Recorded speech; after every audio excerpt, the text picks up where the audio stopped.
पावसाळा तोंडावर आला असताना महाराष्ट्र राज्य वीज वितरण कंपनी महावितरण अंतर्गत काम करणाऱ्या कंत्राटी कामगारांनी आपल्या प्रलंबित मागण्यांसाठी आक्रमक भूमिका घेत काम बंद आंदोलन सुरू केलं आहे। वेतन थकबाकी, आर्थिक अडचणी आणि प्रशासनाच्या दुर्लक्षामुळे संतप्त झालेल्या कामगारांनी 2 जून पासून पालघर येथील महावितरणाच्या अधीक्षक अभियंता कार्यालयाबाहेर ठिय्या आंदोलन छेडलं आहे।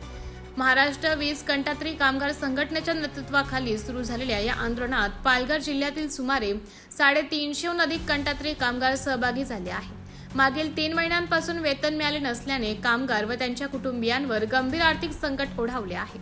घर खर्च, मुलांचे शिक्षण, वैद्यकीय खर्च आणि दैनंदिन गरजा भागवणे कठीण झाल्याचं आंदोलनकर्त्यांनी सांगितलं।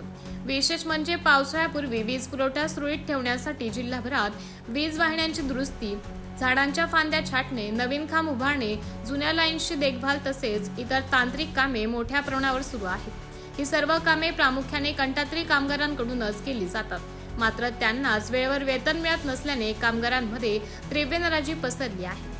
आंदोलनादरम्यान कामगारांनी महावितरण प्रशासनाच्या कारभाराविरोधात जोरदार घोषणाबाजी केली। प्रलंबित वेतन तात्काळ अदा करावे, कंत्राटी कामगारांना सामाजिक सुरक्षा व इतर सुविधा द्याव्यात तसेच त्यांच्या प्रश्नांकडे गांभीर्याने लक्ष द्यावे अशा प्रमुख मागण्या यावेळी करण्यात आल्या।